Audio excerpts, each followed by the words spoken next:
केंद्रीय कैबिनेट की बैठक में उज्ज्वला योजना के लिए 12,000 करोड़ सब्सिडी को मिली मंजूरी।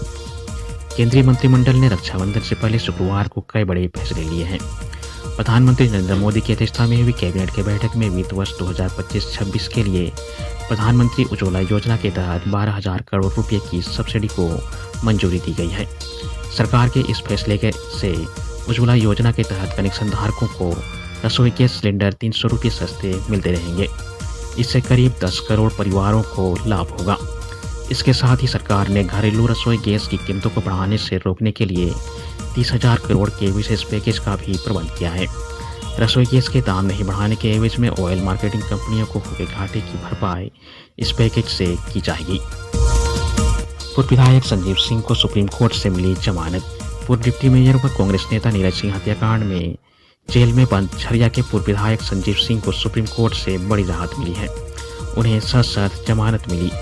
अगले आदेश तक जमानत अवधि में उनके धनबाद जिले में प्रवेश पर रोक रहेगी। सिर्फ ट्रायल कोर्ट के आदेश पर ही अपना पक्ष रखने का कोर्ट आ सकते हैं। संजीव सिंह के अधिवक्ता मोहम्मद जावेद ने बताया कि सुप्रीम कोर्ट के मुख्य न्यायाधीश BR गवई, न्यायमूर्ति विनोद चंद्रन और न्यायमूर्ति NB अंजारिया की खंडपीठ ने दलीलें सुनने के बाद संजीव सिंह की जमानत मंजूर की। उन्हें 8 वर्ष 4 माह के बाद राहत दी है। संजीव सिंह 11 अप्रैल 2017 से न्यायिक हिरासत में जेल में बंद है। विनोद बिहारी महतो कोयलांचल विश्वविद्यालय में UG सेम 6 की दोनों पालियों के 14 विषयों की परीक्षा हुई रद्द। विनोद बिहारी महतो कोयलांचल विश्वविद्यालय प्रशासन ने शुक्रवार को आयोजित UG सेमेस्टर 6 के 14 विषयों के माइनर पेपर की परीक्षा रद्द कर दी है। इनमें एक विषय जूलॉजी की परीक्षा पहली पाली में हुई थी, जो अब 13 अगस्त को पूर्वाह्न 10 बजे से दोपहर 1 बजे तक आयोजित होगी। इसके लिए विश्वविद्यालय ने अलग से नोटिस जारी कर दिया है। शेष 13 विषयों अंग्रेजी, हिंदी, संस्कृत, संताली, कोटा, कुड़मारी, बंगला, उर्दू, दर्शन शास्त्र, इतिहास, मनोविज्ञान, संगीत और समाजशास्त्र की परीक्षाएं दूसरी पाली में रद्द की गई हैं। दोनों पालियों में इन विषयों के माइनर परीक्षाएं हुई थी।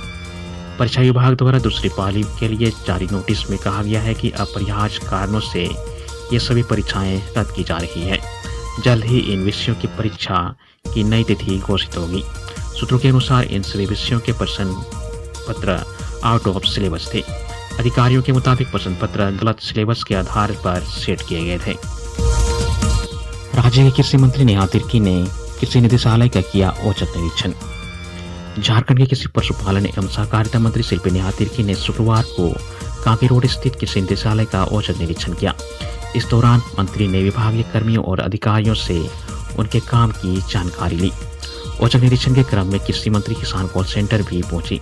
किसान कॉल सेंटर में शिकायत दर्ज कराने वाले किसानों की समस्याओं के समाधान की जानकारी ली। मंत्री ने इस दौरान एक किसान को खुद अपने नंबर से फोन लगाकर समस्या का समाधान होने या नहीं होने से संबंधित सवाल पूछा। जवाब में किसान ने समस्या का समाधान होने की बात कही। निरीक्षण के बाद कृषि निदेशालय में मंत्री शिल्पी नेहा तिर्की ने विभागीय अधिकारियों के साथ बैठक की। राज्य में अतिवृष्टि से किसानों के समक्ष उत्पन्न समस्याओं पर विशेष चर्चा की गई। बैठक में मंत्री ने अधिकारियों को निर्देश देते हुए कहा कि 100% अनुदान पर देरी से लगने वाले खरीफ का बीज वितरण किया जाएगा। सांसद मनोज तिवारी और डॉक्टर निशिकांत दुबे पर दर्ज हुई प्राथमिकी। देवघर नगर थाना क्षेत्र के लोकनाथ ठाकुर लेन निवासी कार्तिकनाथ ठाकुर की शिकायत पर बाबा बैद्यनाथ मंदिर थाना में गुटा सांसद डॉक्टर निशिकांत दुबे और उत्तर पूर्वी दिल्ली के सांसद मनोज तिवारी समेत कई लोगों के खिलाफ प्राथमिकी दर्ज की गई है। उक्त मामलों में दोनों सांसदों के अलावा शेषाद्री दुबे, सांसद मनोज तिवारी के सचिव अभियानंद झा एवं अन्य को आरोपी बनाया गया है। आरोप लगाया गया है कि सभी ने मंदिर की धार्मिक परंपराओं को तोड़ते हुए जबरन गर्भगृह में प्रवेश किया और ड्यूटी पर तैनात पुलिसकर्मियों से धक्का मुक्की की। पुलिस की मीडिया सेल के अनुसार प्राथमिकी दर्ज की गई और उस पुलिस मामले की जांच कर रही है। 730 करोड़ के GST घोटाले में हुआ बड़ा खुलासा, जांच में मिली गड़बड़ियां।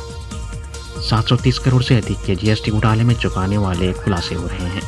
ईडी की जांच में यह बात सामने आई है कि इस घोटाले में शामिल कारोबारियों ने जिन ट्रकों का इस्तेमाल सामान की ट्रांसपोर्टिंग में किया था, उन ट्रकों के नंबर फर्जी थे। इस्तेमाल हुए नंबर बाइक के हैं।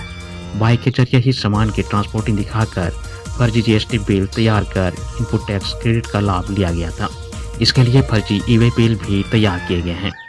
जांच में पाया गया है कि कारोबारियों ने दूसरे राज्य के कारोबारियों को सामान की बिक्री दिखाकर कमीशन लेकर अंतिम उपयोगकर्ता को भी फर्जी जीएसटी बिल बेच डाला।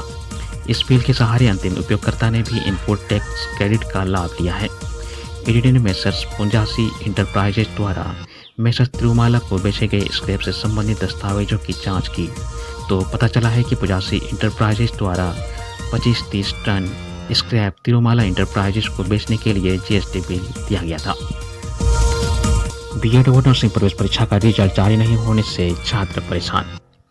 राज्यपाल सह कुलाधिपति ने राज्य के सभी विश्वविद्यालय में सत्र नियमित करने का निर्देश दिया है, जबकि स्नातक व स्नातकोत्तर का सत्र लगभग 10 माह विलंब पहले से ही चल रहा है।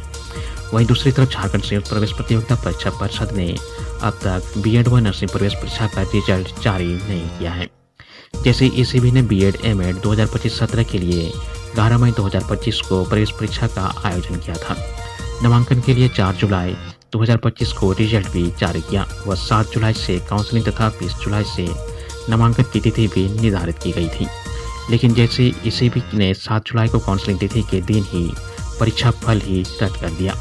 हालांकि जैसे ईसीबी ने परीक्षा फल रद्द करने का कारण नहीं बताया है, जबकि काउंसिल की तिथि बाद में घोषणा की बात कही गई है। 1 माह गुजर जाने के बाद भी अब तक दोबारा रिजल्ट जारी नहीं किया गया है। एचईसी सप्लाई कर्मियों का प्रबंधन से दूसरा वार्ता रहा विफल। रांची में एचईसी में आउटसोर्सिंग एजेंसी का विरोध कर रहे एचईसी सप्लाई कर्मियों का आंदोलन शुक्रवार को 39वें दिन भी जारी रहा। वहीं प्रबंधन के साथ हुई सप्लाई कर्मियों की दूसरी बैठक भी बेनतीजा रही। इसके बाद सप्लाई कर्मियों ने आंदोलन जारी रखने की घोषणा की। एचईसी सप्लाई कर्मी संघर्ष समिति के मनोज पाठक ने बताया कि आंदोलन के बीच दोपहर 3:30 बजे कार्मिक निदेशक मनोज लकड़ा ने सप्लाई कर्मियों के प्रतिनिधियों को वार्ता के लिए बुलाया। वार्ता के दौरान कार्मिक निदेशक ने काम पर लौटने की बात कही।